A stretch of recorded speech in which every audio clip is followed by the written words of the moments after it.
Alright, I'd like to start this video off by saying thank you, Lando from the Bando, for the Dish of the Week redeem. She's redeemed it, it was 10,000 points, and she chose for me to make lobster mac and cheese. So here we are, and here's all the ingredients that I will be using to make the lobster mac and cheese.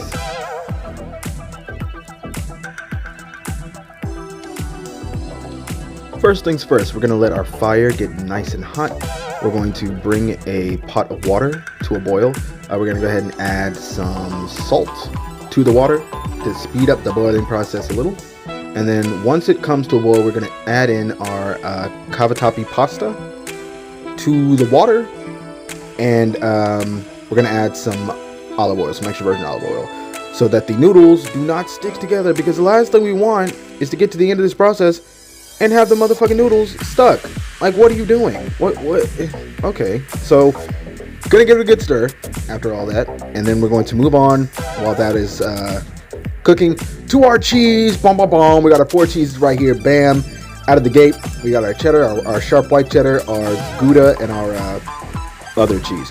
And here I am looking for a this grater. It was hard to get out, super fucking hard. My cabinet is full of nicks and knacks, but I got that bitch out, bitch. And here I am cutting up the cheese. That's about how much you want to have left, that little chunk. And then boom, waterfall. It's raining cheese on me. And we're gonna mix it up with our hand because freshly shredded cheese is different than like in the bag cheese, because they add all that powder and shit so it doesn't stick together. This is gonna be kind of clumped together. That's what you want. Okay, and then after that we are going to get our second cheese going, which is the white cheddar. Basically it's the same thing. You're gonna want to shave it down until it gets to, a little bit like that. Yeah, that's how much you want. Dump that out. Waterfall. Yeah. And then we're gonna dump that into the same bowl as the rest of the cheese. I'm not gonna lie, whenever I was doing this, my hands were kind of like, ugh, sticky. I don't like that. And then we have the fucking Gouda, this fucking bitch. Let me tell you about the first time I had Gouda. The first time I had Gouda, I did not know that the red rind was supposed to be thrown away. I ruined an entire thing of macaroni and cheese because I didn't know shit about cheese. But since then, I've done my fucking research. I've researched cheese and stuff, and I follow a cheese TikTok. It's like the Church of Cheese or whatever the fuck. Anyway, that's the thing. We're gonna get rid of the rind. I'm not gonna make that mistake again. I'm gonna cut into it with a sharp knife that's not sharp enough. What the fuck? And then I'm gonna peel that bitch like an orange. And then that's what we have left over. And then I'm just gonna go ahead and shred it up. And then I'm gonna do the exact same thing with the second piece. I'm gonna peel it like a orange, push that shit to the fucking side, and start peeling away. Peel, Jordan peel. All right, we're done. Waterfall. And I got a lot more cheese out of the tiny bit of cheese than I thought I would. It didn't look as big as the block, obviously, but it turned out to be surprisingly, it yielded as much cheese as the block. Next, we're moving on to our Gruyere. First time I heard about Gruyere actually is on Bob's Burgers. He was making a burger of the day. If you watch Bob's Burgers, he makes a different burger every episode. It's like the Ring Gruyere burger. It's like Ring Bearer, but Ring Gruyere burger. And I was like, damn. So I tried Gruyere once, and I was like, oh shit, this is it. This is the motherfucking peak of fucking cheese. So after I got everything into the bowl, I took my hand, after I washed it, of course. Wash your fucking hands, you disgusting degenerate fucks. And I just started, mixing and mastering the fucking shit. And now, the worst fucking part, bitch. Lobster, I don't fuck with lobster. The only seafood I fuck with is catfish and shrimp. I don't even like crawfish. Don't judge me. Don't come for me. I'm not originally from Texas, okay? So these are all the lobster tails. I got them from Walmart because, I'm cheap and poor. So here's where I got a knife. I wasn't really sure what the fuck to do because, like, lobster, what the fuck? What the fuck even is this? Like, what the fuck? Okay, so we're cutting it. Do not want you to see that. Skip that. All right, but we ended up getting the shell out after trial and error for like 15 minutes that I cut out.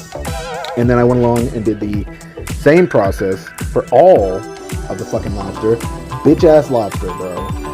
Fuck it. Okay, and then I went ahead and cut it into little tiny pieces. Well, not too tiny. Not too tiny. We want, we want them in nice chunks. We want to be able to taste them when we bite into a macaroni and cheese. And at this point, I didn't know. Because usually whenever I make macaroni and cheese, I don't ratio the shit out. So that's how much I had left after I cut it. And now, back to this. So the macaroni's done. We're going to add butter to a pot. I forgot to buy garlic, so I have to use minced garlic. Do not fucking judge me. God, leave me alone. So I got some garlic and I got some onions in there, actually, along with the butter. I got a butter from Kroger's. It's basically a grocery store, if you don't know what the fuck that is. And it was a seasoned butter, so it has like garlic and herbs, parmesan, basil. Anyway, stir in some flour after you get that shit like you want it. Stir that shit. Stir that shit. If you think that you're not stirring enough, you're basically making a roux for the macaroni and cheese. Because I don't know how else other people make macaroni and cheese unless they buy it in like the box. I don't fucking buy box mac and cheese unless it's by emergency. Whipped cream, heavy whipping cream. Whip that shit. Once the whipped cream is properly whipped, you are going to add more flour because, like I said, it's a roux.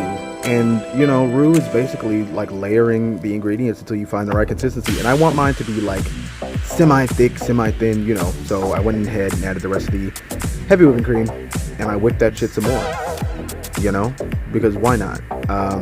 We're going to be adding way more liquid than that. By the way, we also have some milk that I'm going to be adding into the thing. It's going to look like that, but don't even worry because right now it's going to look wet. We're going to stir it up. And the flour is going to do its thing. It's done. Look at that. We're going to go ahead and add our seasonings. We're going to add some garlic powder. We're going to add some crushed red pepper. We're going to add some smoked paprika. What are you smoking? Oh, I'm smoking paprika. We're going to add some black pepper.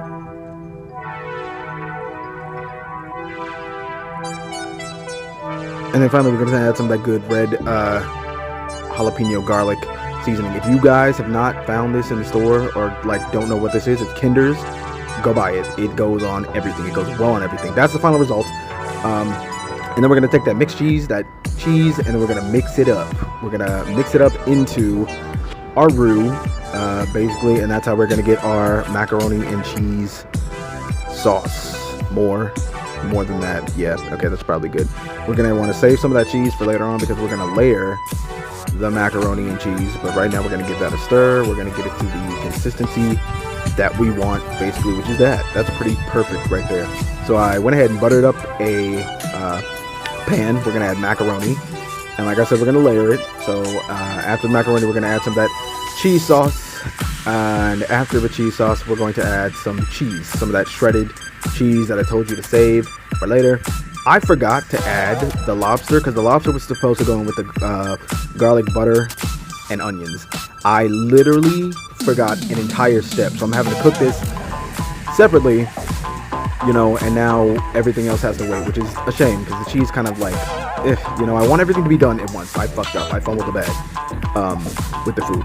So anyway, I just put that with some butter and I added some black pepper, like a little tiny bit of black pepper to that to give it like a little bit of something, and then when it was done, I drizzled that on top of the macaroni and cheese and the sauce more because I want it to be like layered. Like I said, we're gonna add some more of the cheese sauce on top of that, and then we're gonna add some more macaroni, and then we're just gonna basically repeat the process over again until that is what we are left with. So this is what is going to be going into our oven. I don't know if y'all can see the layers, probably not because it looks like one big thing, which is good, which is what we want.